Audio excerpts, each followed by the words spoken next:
Greetings and welcome to Educationally Speaking. I'm your host, Mark Edwards, Communications Specialist with Oakland Schools. We live in the information age. A world filled with modern technology has paved the way for multifunctional devices like the smartwatch and the smartphone. Computers are increasingly faster, more portable, and higher powered than ever before. With all of these advancements, information technology has also made our lives easier, faster, and overall better. It has especially increased the effectiveness and efficiency of the educational system. So where does productivity and security intersect? IT departments are tasked with creating digital security plans, backing up data, and checking on vulnerabilities to ensure the safety of users on their network.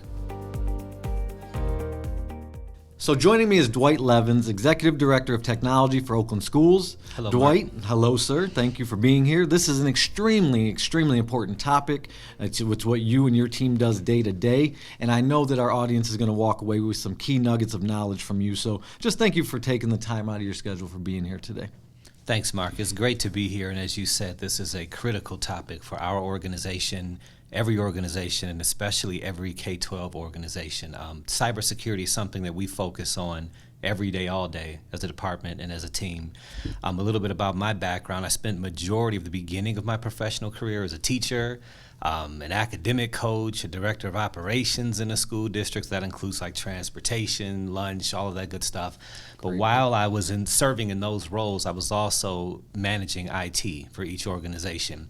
My career began to develop or move along, and then eventually it began to focus on just IT solely.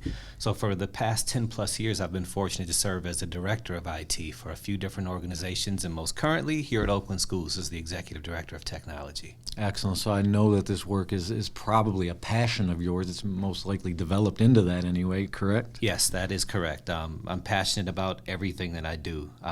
In regards to IT and cybersecurity specifically, I think that this area of work is one of service and one that it has to be a passion of yours. If you're not passionate about problem solving, troubleshooting, strategizing, helping people and organizations get better, it's not really the lane or work for you. But if you are into those things, it's awesome. I'm glad you mentioned that people aspect, because I think a lot of people, when they think of IT, they just think of machines and computers, and the people behind those machines, those IT professionals, they're human too. So it's so important that you brought that up. We're going to start off in January 2022. Roughly 5,000 educational institutions, schools, and colleges, they were the targets of cyber attacks, and I'm sure you know about this. Why are schools becoming such desirable targets for these hackers? So schools are desirable targets for hackers because we are typically referred to as soft targets. And we're called soft targets for a few different reasons. One, because we typically, as K-12 organizations, don't have the infrastructure, the cybersecurity staff or expertise, nor the cybersecurity awareness training programs in place to effectively manage that risk in our organizations. And then when you layer on the monetary resources necessary to do all of that work, the struggle just gets even more real, if you will. Thankfully, there are now federal dollars being made available to address this issue, but it is not nearly enough to resolve the issue. So I'm sure as this conversation progresses, there will be opportunity to dig into what those opportunities are for funding. But it's a good step in the right direction, but not nearly enough. But we are proud here at Oakland Schools for the investment that we've made for our local districts in the area of cybersecurity. Not only do we provide them with best practices, but we also provide them with tangible resources. And what I mean is we provide an opportunity for all 28 of our local districts to engage in an internal and external penetration test yearly. We started that work last year, and that's going to continue this year as well. So that is an item on a checklist of best practices that we offer to them at no cost for them to take advantage of. We also offer what's called security information event management services at no cost. And what that is, for anyone that's not familiar, is an opportunity for all of your servers and different technologies, we'll say, they produce logs, okay? And those logs are all of the various activities that have taken place with that device. Well, someone has to take the time to digest all those logs and find anomalies and find risks and vulnerabilities. Most organizations don't have the personnel to do that. So what's called a SIM solution can take all those logs, ingest that, and send out alerts for critical items that it identifies. We also offer that free, no charge to all 28 of our public districts in Oakland County. So we're really proud of that work. So we're trying to do our best to, one, partner, but also provide some quality and tangible resources. That's great work by you and your team. Many times a bad actor, they're granted access through a phishing email. What are some simple ways students, teachers, and educational employees can help mitigate the risk and keep their organization safe? To your point, I know they're leaving a digital footprint everywhere. Yeah. So how do you maintain that and keep up on that? So for me, personally, because this is just something that I'm innately drawn to, cybersecurity, just security in general, even physical building security is just something that's of interest to me. But my motto is always don't trust anything. And to elaborate on that a little further, it's always trust but verify.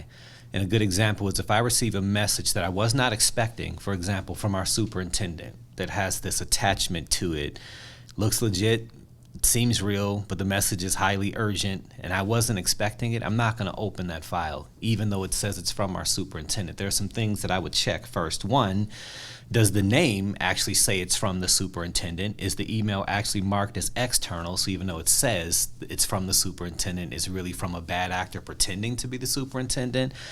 Or if it is the superintendent's email account and I wasn't expecting it, again, I still just don't trust it. Now, what should you do if you find yourself in that scenario? A couple of things. One, you reach out to that individual separately. You could take the strategy of reaching out through a different media, if you will. So picking up the phone, calling, and asking, did you send that email? Or send that separate email thread that's not a reply to the original one. This conversation could get pretty long if we got into the technicalities of why you shouldn't reply to the email. But trust and verify, or trust but verify everything, okay? A couple of things that I'll throw out there just as best practices for everyone to consider as they receive emails in general. Does it contain an offer that's too good to be true? A few years ago, there were all these email threads going around saying that you had a relative who there was an inheritance for you to get, for you to obtain or get. You had Nigerian princes looking for spouses, all sorts of things that just don't make sense, and so you don't want to trust those. Wild storylines. Right? Yeah. Does it include language that's urgent or alarming? When you receive these phishing attempt emails, there's a reason it's called social engineering. They're leveraging your sensitive side as a human being. Yeah, your emotions, yes. Exactly. So I'm going to send you a message that says probably, are you available? I'm not. I'm going to pretend to be a superior. So when you receive that message, and I'm also providing you with a storyline that says, hey, I'm not available, but I really need you to do this favor for me, and it would really mean a lot. And I'll take care of you afterwards, but just go do this for me now. I can't. Got to watch out for that. Does it include poorly crafted language? A lot of grammatical errors, sure, or errors that clearly suggest that this individual is not here in the United States and not a native English speaker, especially if most of your correspondence is with individuals who use English as their primary language. Got to be careful with that. Is the greeting ambiguous or very generic? Watch out for that. A lot of times when these phishing attempts go out, they're broadcast through a lot of individuals within an organization, and it might just say hello or hello staff. Sure.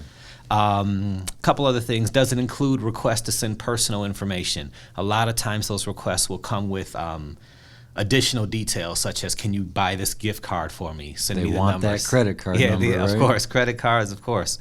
Does it stress urgency for you to click on links? Is it a strange or abrupt business email where someone wants payment or is demanding payment now? We've actually seen an uptick in school districts, not specifically in Oakland County, but across the nation, where finance departments and or areas within an organization that has the checkbook, if you will, they're being targeted heavily, because what they can do is, if a vendor, for example, if their system is compromised and they don't know, they can leverage that vendor's system to request payments and things like that. And one of the most recent examples, there was an organization that had been paying a bill regularly, monthly, and they just had no idea that they were paying not the correct entity. And there were rules set up in an inbox where the replies were being deleted. So there's a lot of technical background for how it actually played out. Very and how sophisticated schemes. But yeah, it's a lot more advanced than just the, hey, are you available emails now. So what I'm hearing is definitely keep your guard up. Yep. We live in a day and age where it's hard to trust, right? And we're You got to keep that guard up, and do not click on those links. Definitely don't click the link, because that's what's going to open you up for them to get into your information. We've all received those emails, and so definitely that's great. That's great insight, and hopefully that'll protect some of our listeners. I know that a lot of times they focus on, the bad actors focus on senior citizens, and I think what happens is, even us in our daily lives, we get so busy, we open up the email on our phone and we click the link before even digesting and really looking at and reading the email. So I'm hopeful that what you just said will help me personally and keep me safe, because I have received those emails, and I may have clicked on a link or two along the years. And so if I could add one more thing, your question was do. specific to phishing emails, but the tactics are getting a lot more advanced today. So now, if you haven't already, you will. Individuals are being targeted through text message as well. So there are text messages coming through that reference things like your Amazon order. It's been declined. Click here. Your payment needs to be updated. Those strategies are being utilized, and just some data, if individuals want to go out and research it. I mean, everything has a price tag.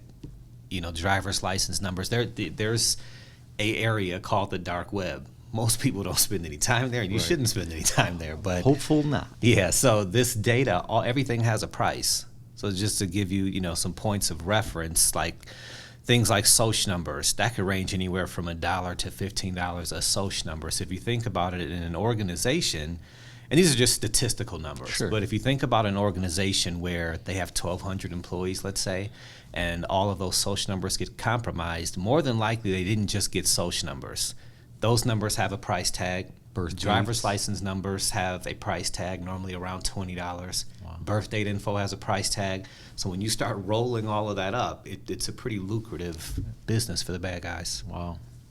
I'm glad you mentioned the text, because I did receive a few odd texts, in the last 6 months or so, and immediately deleted it. And it said, "Do you want to mark this as a scam?" Yeah. And so I think even whether you're on Google or Apple or whatever your carrier is, Verizon, AT&T, I'm not plugging any specific carrier or company, but I think they're starting to put some practices in place to help protect their customers as well. So that's good to see. Yeah, they're trying.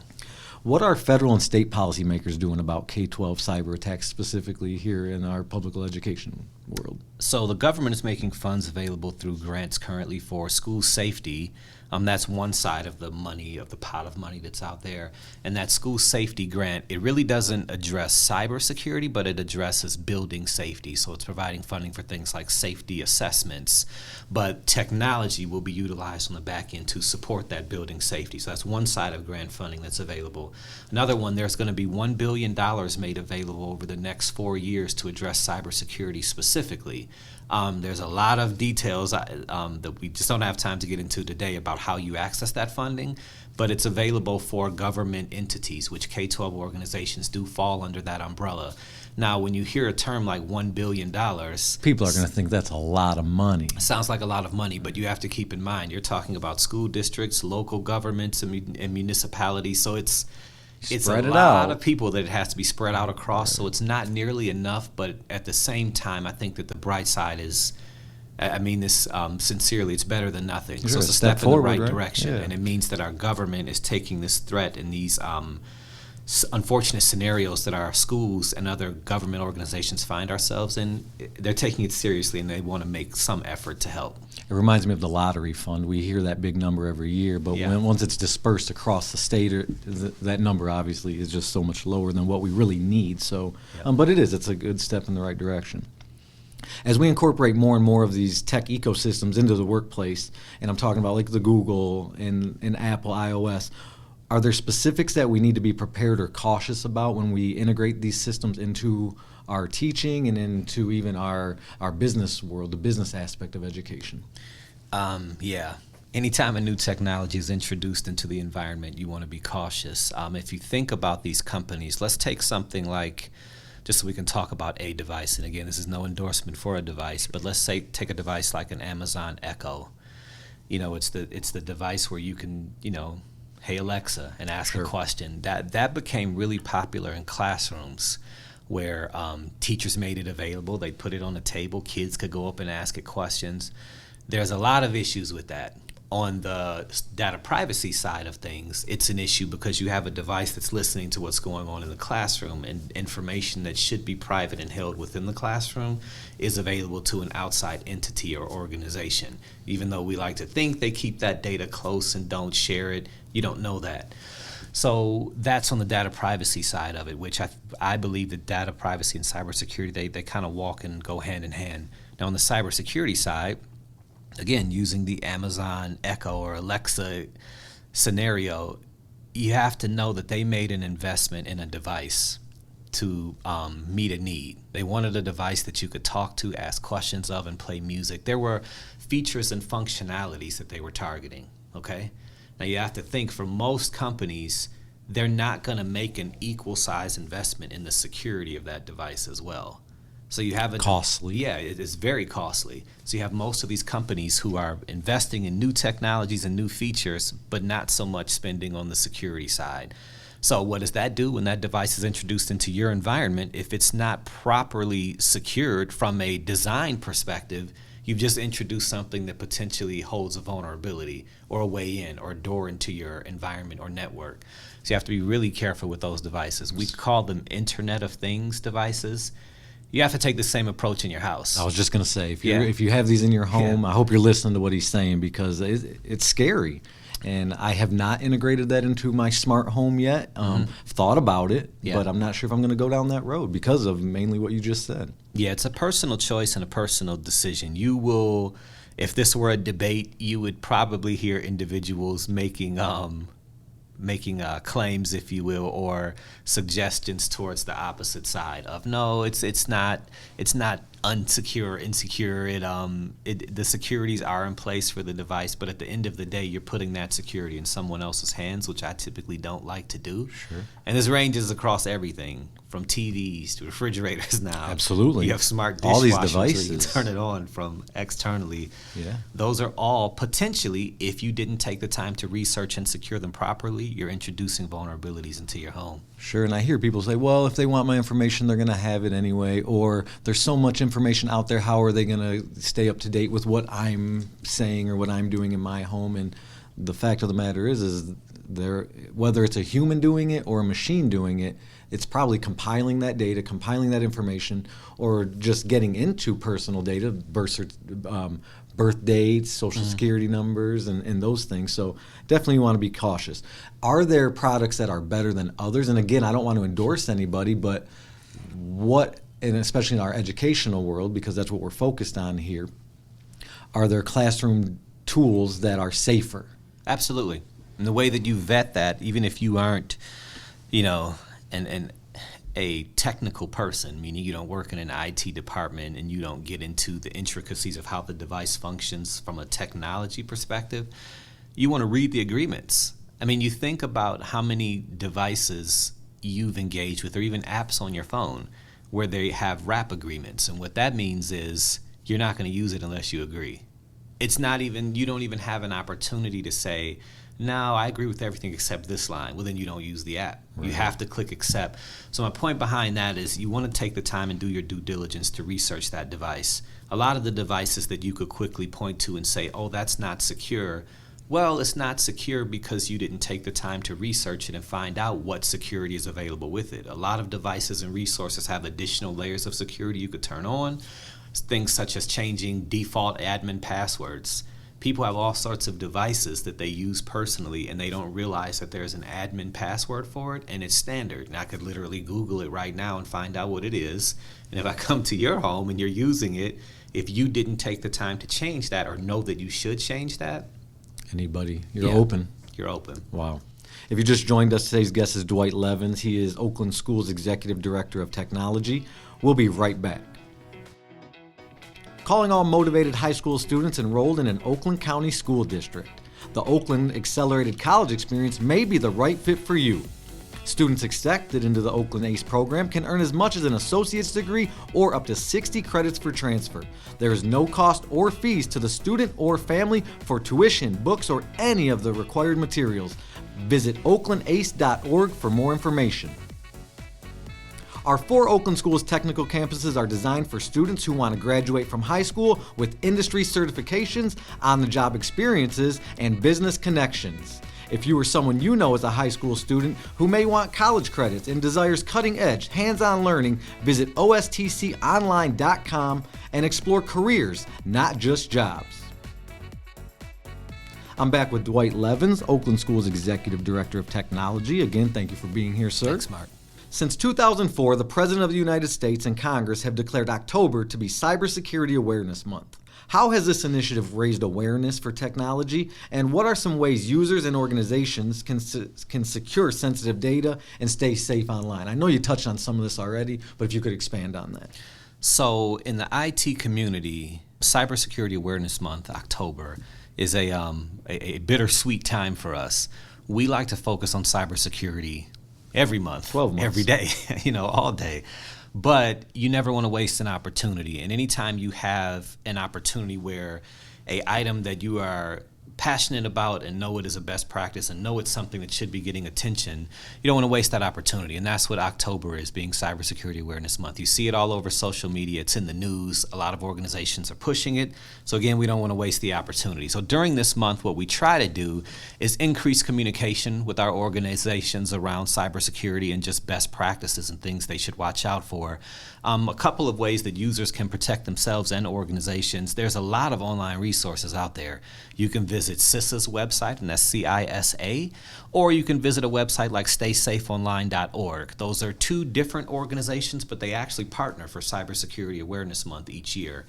So Stay Safe Online will give you more that baseline info. That's just a typical regular user. It'll give you tips for protecting yourself, protecting your family, ways to talk to family, ways to talk to kids. Give you a lot of great resources there. But a few of the top recommendations that I can make around cybersecurity just in your personal life are, number 1, use 2-factor authentication on every platform. We use it as an organization in all of our districts that we service directly. They all utilize it. And majority of the 28 districts in Oakland County, they're moving down that path if they haven't already. That's good to hear. So you want to use that for everything, though. That means for your bank accounts, for your personal email accounts, and your social media accounts. It's a hassle, yes. It's an extra step that you got to go through. People talking about that. Right? It's painful when you start to implement it on everything, but at the end of the day, you will be glad you did. So necessary. Do not use the same password for multiple accounts. That's a struggle that most people have. They get that password that they like and love, and they can remember, and they use it across everything. So guilty, Dwight, right here across from you. So guilty. They use it for their bank. They use it for the student information system where they're accessing their kids' grades. They use it everywhere. So if you think about that, if a data breach happens with any one of those platforms and that information gets out there on the dark web or on the web in general, where it's being traded for monetary purposes, you've now given me as the bad guy a whole lot of places to try it. Because if I get your name and password to Gmail, I'm going to guess that you probably have the same one for Chase Bank or Flagstar Bank or wherever it is that you bank. And I'm going to go and I'm going to try to use that resource.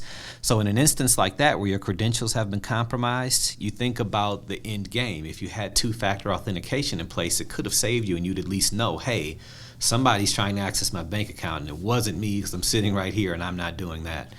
Another one is to utilize a password manager. Normally when you give people a suggestion or recommendation of using different passwords for everything, they say, I can't remember that. I'm not going to remember that. And then people get into the bad practice of writing them down. Just best practice. Don't have a book of passwords. That's a bad idea. Don't have a sticky note. Don't have a note on your phone with all your passwords. You want to use a password manager. Those are platforms that are designed and encrypted in a way where those passwords are secure, and it'll also suggest passwords to you. So what a lot of people do is you can pay for one, so I'll say invest, or there are free ones as well. But you could invest in a password manager. You download that app and you say Gmail, you make a new record or note in it, and then you ask it to suggest a password. It's going to suggest a super long password, probably 15 to 20 characters. Very difficult. They're not words, they're not keywords, they're not dictionary words. They're not strings of text that are like your kid's birthday and things like that. So those are great tools to put in place for yourself. I use it personally with my family. Everyone in my household has a password manager. And if you invest in one, if you get the paid versions, you can also use that as a means to share information. So if there's sensitive documentation that I need to share with someone in my family, I can actually transmit that through that platform. Very nice. So it's encrypted. So safer than an email if you're sharing Definitely documents. safer than an email. Sure. What I've kind of moved to is more of a passphrase. Yeah. So can you talk about that a little bit? So passphrases are good ideas. That's where, if for anyone that doesn't know, that's where literally it's a phrase. Some people have made suggestions that you should use song lyrics or other things that stand out in your memory. The easiest way to think about it, though, is the longer the password, the better. You want to have more characters, you want to have special characters, you want to go uppercase, lowercase, special characters, numbers. Exclamation points, things like that. Yeah. So in the IT world, exclamation points are one of the funniest because those are like the default that people go to, but there's nothing wrong with that because most people, when you tell them to add like add a number to a password, they go with the exclamation. They add a 1. Then if you tell them to add a special character, they go with exclamation mark. It's the first key on the keyboard, wow. So they typically go there. So it's kind of funny, but yes, special characters. Good stuff. In recent years, K-12 educators have included digital citizenship lessons into their instruction. Dwight, how can this implementation better prepare our children to be more responsible as they become adults when they're online? Well, one of our goals in education in general is always to produce a next generation that's better than the current. And what that better means, people have different definitions of what better means, but specifically, we're talking about cybersecurity. You want to set the next generation up in a way where they are better prepared than we were. Absolutely. Cybersecurity, it's not a new topic, but it is a new topic in terms of attention grabbing. Normally, that was something that the IT people worry about. We all just need to do our jobs and let them worry about the security side of things. But it's come more and more to light that the users are the biggest vulnerability point. So your question was about children, though. So if you think about it, if you're educating kids on good digital hygiene and good cyber hygiene, and they understand the importance of protecting passwords, protecting their data, not sharing unnecessary information online, and just developing good digital citizenship strategies in their daily lives, those are individuals, obviously, who are going to grow up. They're going to create another generation of people behind them who get that data or that information passed on to them. So hopefully, as each generation turns over, we'll get stronger and stronger in this area. A lot of school districts are now rolling digital citizenship directly into their curriculums, and that's done in a lot of ways. Some districts are fortunate to have the opportunity to have that as a class focus, meaning some instructional area, that's what they do, and they're afforded time to do that in a day. For other school districts, that's not a reality, so they sprinkle it into other places. So for example, if you're an ELA teacher and you're teaching students how to research, well, digital citizenship strategies goes right along with that, gets into finding research that is fact-based. Where do you get research from? How do you compare multiple sources? So you're teaching skills that will not only benefit them now in the K-12, but also in their future lives. So digital citizenship is something that is key for education today. So cross-curricular, teachers are implementing it across their curriculums. What I think it's going to become is it's going to become the new norm for these students, because these kids nowadays, they'll never not know a computer or a device. When you're born out of, even in the womb, they're probably being programmed in a sense. And so that's good. And to your point, like every generation is going to continue to get better. So that's good news. Dwight, this one is very important to me, and really in terms of what we're offering our students here through our Oakland Schools Technical Campus. So according to a 2020 Bureau of Labor Statistics analysis, demand for IT security professionals is expected to grow by 33% by the year 2030. This is in part to an increase of cyber attacks against public and private sector organizations. What are your thoughts on this potential industry growth? Well, one thing I can tell you is that growth and that shortage, if you will, is here now. We don't even have to wait until 2030. We are experiencing that shortage as an industry right now.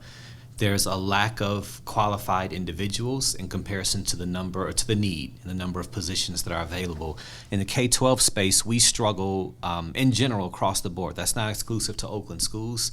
It's the K-12 space in general. Most of our cybersecurity professionals, it is what it is, they can make a lot more money in working in the private space sector, as opposed to working in this K-12 environment. We're passionate about our partnership with the OSTC campuses in providing opportunities for students to come and work with our technology services department each summer. This opportunity is afforded to students, and it is a paid opportunity where they literally come on board as employees. And that benefit is twofold. One, the students are getting some work experience that's outside of the classroom, specific to the areas of just IT in general.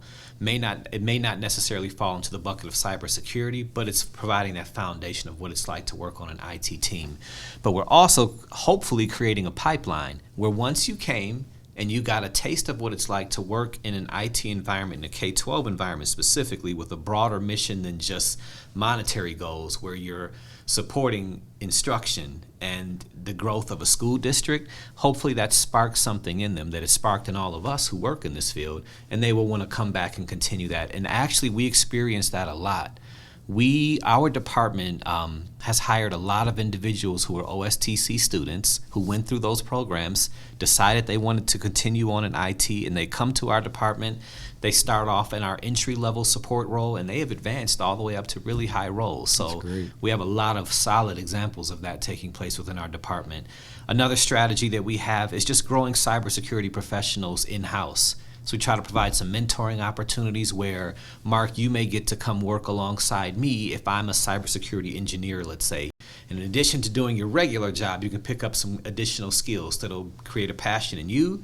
And then we provide you more learning opportunities. And hopefully when that individual who's in that seat now transitions or promotes into another opportunity, you can potentially fill that seat. Those are great opportunities, especially for the students, because yes, we hope that they enjoy it and want to go down that path, but it also lets them know maybe it's an environment that they don't love, and that would prevent them from leaving it later. So great opportunities, and I just thank your department for heading that up and continuing that work.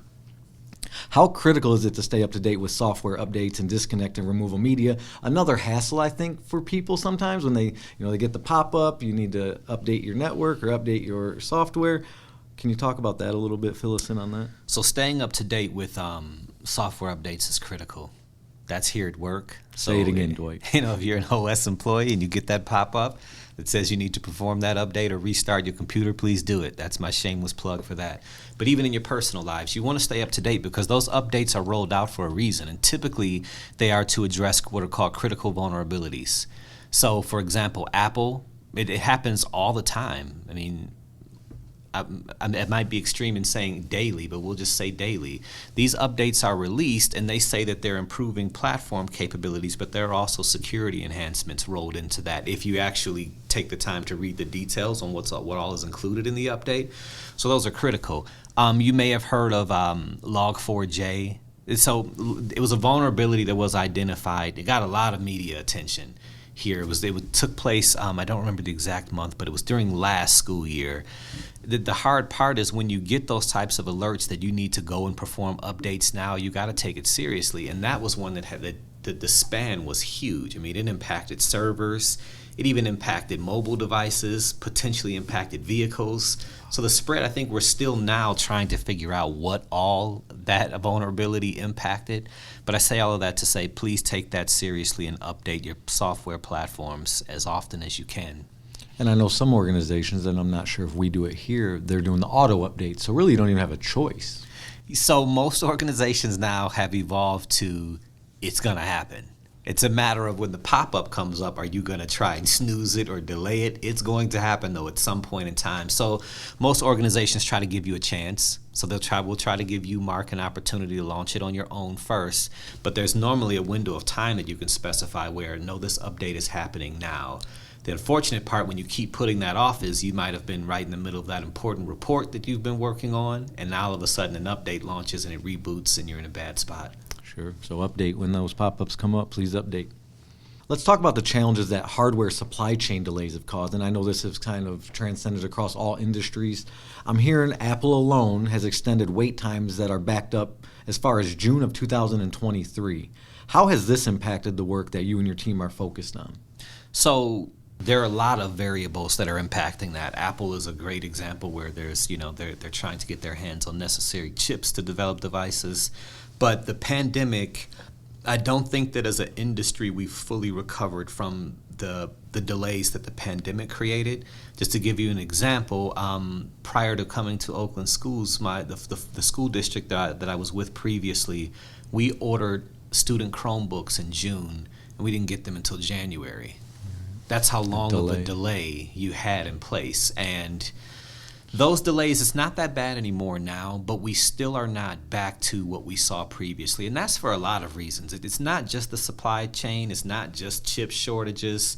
Some vendors have changed their methodologies for how they stock devices as well.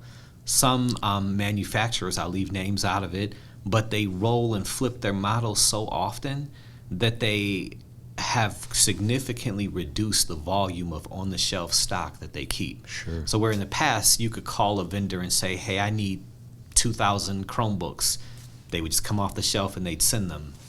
Some manufacturers now are scaling that back, and it's not that they're creating them on demand, but they have a base model that needs additional or customized items added to it, such as memory and things like that. So there's a lot of variables going into that. So to answer your question, yes, we're still seeing some delays. It's no different than what consumers are experiencing at home. If you notice, if you try and go buy appliances right now, you can't get them. It's going by order only. They're going by order only. Sure. It's going to take weeks. Vehicles, furniture, it's across all industries. Yeah, absolutely. And talking about education, when you delay to January, that just when you're in that virtual educational setting, especially, now you're delaying instruction. Yeah. And we know that can lead to learning loss with our students, and so it just compounds after that. So these are big issues that I hope people are really taking serious. Before we do take a brain break from technology and end the show, is there anything else that you'd like to add or share with our audience? I know you shared a few resources earlier. Anything else that they really need to know before we wrap up? Leverage the technology that you have at your disposal. And what I mean by that is learning more about cybersecurity and just protecting yourself, whether it's at work or in your personal life. The information is out there. It's not like it was in the past where you had to be in this industry to be in the know. It's all out there. Major news outlets are reporting on strategies. Government organizations are reporting on strategies. Literally all the way down to the White House is providing strategies. There, you can find out best practices and things to do to protect yourself if you just take the time to look for it. Also, if you are a family, educate those at home. So as you find that information and those best practices, share that information with your kids. Talk to your kids about it, because typically, it's interesting, my son, he is very well versed in cybersecurity, and it's not simply because it's a passion of mine. He takes the time to do it on his own. He has actually felt the brunt of accounts that he holds dear being compromised. And it might seem like a small thing, but it was a wonderful lesson for him to learn at such a young age. Sure. And he instantly evolved into, I need two-factor. I also need to set up a secondary backup email address on this account in case it gets compromised. I need security questions. So the point is, seek out this information and share it with your loved ones and friends and those around you. That would be awesome. Great advice, great advice. I do want to take a moment to say hello and thank you to everyone listening on 89.5 WAHS, 89.3 Lakes FM, and radio CMLF.org. Remember, you can download the Educationally Speaking podcast on Apple, Google, and Spotify. Remember to follow and engage with Oakland Schools on social media, Facebook, Twitter, Instagram, and TikTok. If you are a parent or guardian of a young child, our early childhood team works collaboratively with Oakland County schools, families, and communities to develop a systematic approach to support the development and academic achievement of all children from birth to kindergarten. If you or someone you know is interested in free preschool, call 1-844-456-5432. That's 1-844-456-5432. Dwight, I just want to thank you so much for being here today. You shared so much information. I know I learned a lot. I'm hopeful that our audience learned a lot. Dwight is the Executive Director of Technology, and what a great guest you were today, sir. Thank you, Mark. I really appreciate the opportunity. If you have a show idea, question, or comment, or want to get recognized as Listener of the Month, we'd love to hear from you. Drop us a line at educationallyspeaking@oakland.k12.mi.us. That's educationallyspeaking@oakland.k12.mi.us. This podcast was brought to you by Oakland Schools Intermediate School District's Communications Services and is produced by media production specialist Brian Beck. You can find all episodes of Educationally Speaking on our Oakland Schools website at oakland.k12.mi.us and Anchor FM. We hope you'll continue to tune in as we discuss topics that affect every student every day.